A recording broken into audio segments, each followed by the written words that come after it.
उत्तर प्रदेश में 7 मई को लोकसभा चुनाव के तीसरे चरण के लिए वोटिंग होनी है। सभी की निगाहें ब्रज और रुहेलखंड क्षेत्रों पर हैं। कोर वोटर्स के लिहाज से देखा जाए तो ये चुनाव क्षेत्र समाजवादी पार्टी का गढ़ है। यादव मुस्लिम बहुलता वाली इन 10 सीटों को इसीलिए ही यादव लैंड के नाम से भी जाना जाता है। हालांकि पिछले 2 चुनाव से अपने इस खास मैदान में अखिलेश यादव और उनकी पार्टी को अपेक्षित सफलता नहीं मिल पा रही। इस बार के लोकसभा चुनावों में भी अगर समाजवादी पार्टी यहां की सीटों पर जीत का परचम नहीं लहरा पाती है तो हमेशा के लिए जमीन खोने का डर रहेगा। एटा, फिरोजाबाद, मैनपुरी, बदायूं और संभल निर्वाचन क्षेत्रों में यादव मतदाताओं का बाहुल्य है, जो सैफई परिवार यानी कि मुलायम सिंह यादव परिवार के लिए समर्पित रहे हैं। इसके साथ ही संभल, आंवला, फतेहपुर सीकरी, आगरा और फिरोजाबाद में मुस्लिम मतदाता निर्णायक भूमिका निभाते रहे हैं। संभल में 50% तो बरेली में 33% आबादी मुस्लिम है। 2014 के चुनावों में सपा ने यहां केवल 5 सीटें जीतने में कामयाबी हासिल की थी। आजमगढ़ और मैनपुरी से मुलायम सिंह यादव जीते, कन्नौज से डिंपल यादव, फिरोजाबाद से अक्षय यादव और बदायूं से धर्मेंद्र यादव।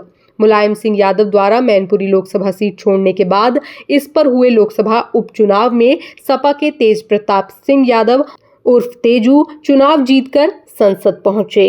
पर 2019 के लोकसभा चुनावों में समाजवादी पार्टी को यहां बुरी तरह हार का सामना करना पड़ा। ये यादव लैंड में समाजवादी पार्टी का अब तक का सबसे खराब प्रदर्शन था।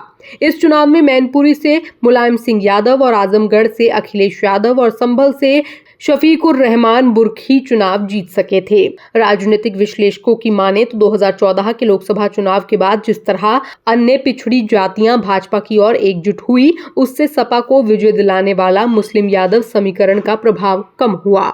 समाजवादी पार्टी पहली बार लोकसभा चुनावों में बिना मुलायम सिंह के चुनाव मैदान में है।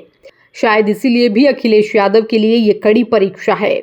सपा के गठन के बाद से अब तक जितने भी चुनाव हुए उसमें मुलायम की बड़ी भूमिका रहती थी। यूपी में विपक्षी गठबंधन को अखिलेश लीड कर रहे हैं।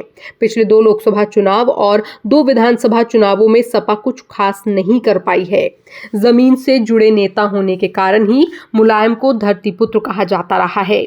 इस पार्टी को यादवों की पार्टी बनाने के साथ ही पिछड़े वर्ग की पार्टी भी बनाए रखें। ये इसलिए संभव हो सकता है कि पिछड़े वर्ग के लिए नेताओं से उनका सामंजस्य बेहतर बनाए रखा।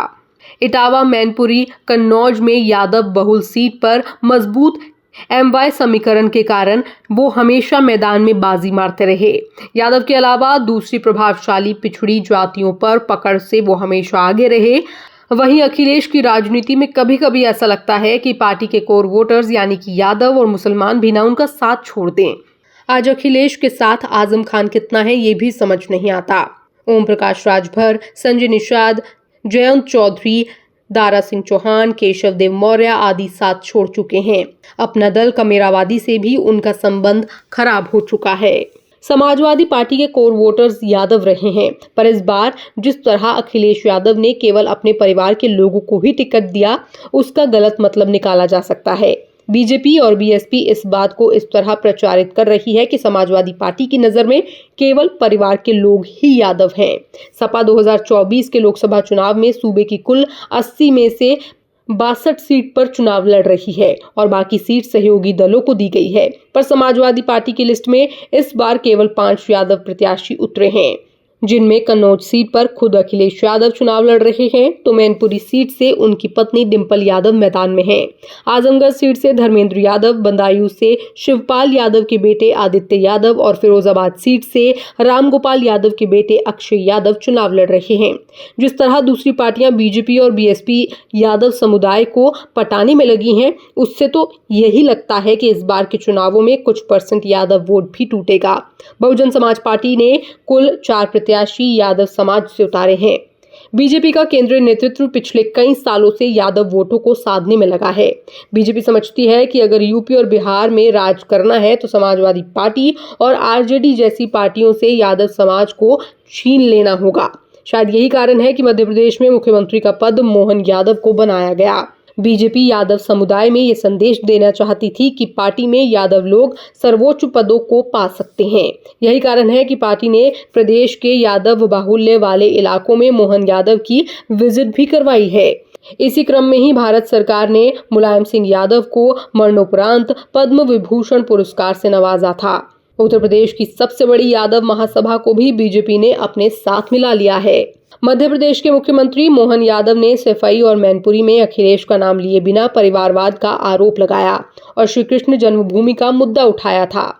इसमें कोई दो राय नहीं हो सकती है कि इसके सियासी निहितार्थ हैं। मोहन यादव ने सवाल किया कि आखिर सपा ने प्रदेश के अन्य यादवों को टिकट क्यों नहीं दिया। मध्य प्रदेश के मुख्यमंत्री ने भगवान श्री कृष्ण का जिक्र करते हुए ब्रजभूमि के विकास और उससे करहल और जसवंत नगर को जोड़ने की दुहाई देकर साफ कर दिया कि पार्टी किसी भी यादव वोटों को समेट लेना चाहती है। तीसरे चरण में जिन सीटों पर मतदान होने वाला है, गैर यादव वोटों में खासकर लोध एक महत्वपूर्ण और निर्णायक ताकत के रूप में उभरे हैं। अन्य निर्वाचनिक क्षेत्रों में काछी, शाक्य और मुराओ समुदायों का प्रभाव है, जो चुनावों में निर्णायक साबित होते हैं। यूपी के पूर्व सीएम कल्याण सिंह के चलते लोध बीजेपी का कोर वोटर बन चुका है। काछी, शाक्य आदि वोट में भी बीजेपी सेंध लगा चुकी है। मुलायम सिंह यादव जब तक मजबूत रहे, इन जातियों को समाजवादी पार्टी के लिए समेटे रहे। इसीलिए शायद इस बार के चुनाव में अखिलेश यादव ने जनाधार बढ़ाने के लिए पीडीए यानी कि पिछड़ा, दलित, अल्पसंख्यक फॉर्मूला तैयार किया है। पर अखिलेश को गैर यादव पिछड़ी जातियों का जितना समर्थन पूर्वी यूपी में मिल रहा है, उतना शायद पश्चिम यूपी में ना मिले। समाजवादी पार्टी के लिए इस बार सबसे बड़ी मुश्किल ये है कि बीएसपी उसके साथ नहीं है। पिछली बार 2019 के चुनावों में इन 10 सीटों में से सत्तारूढ़ भाजपा ने 8 पर जीत हासिल की थी, जबकि समाजवादी पार्टी ने बहुजन समाज पार्टी के साथ गठबंधन में चुनाव लड़ा था। केवल 2 सीट ही जीतने में कामयाब हुई थी। इस बार समाजवादी पार्टी के साथ ना बीएसपी है और ना ही आरएलडी है। हालांकि कांग्रेस का साथ मिला है। इस बार बहुजन समाज पार्टी के मैदान में आने के चलते सभी सीटों पर त्रिकोणीय मुकाबला हो गया है।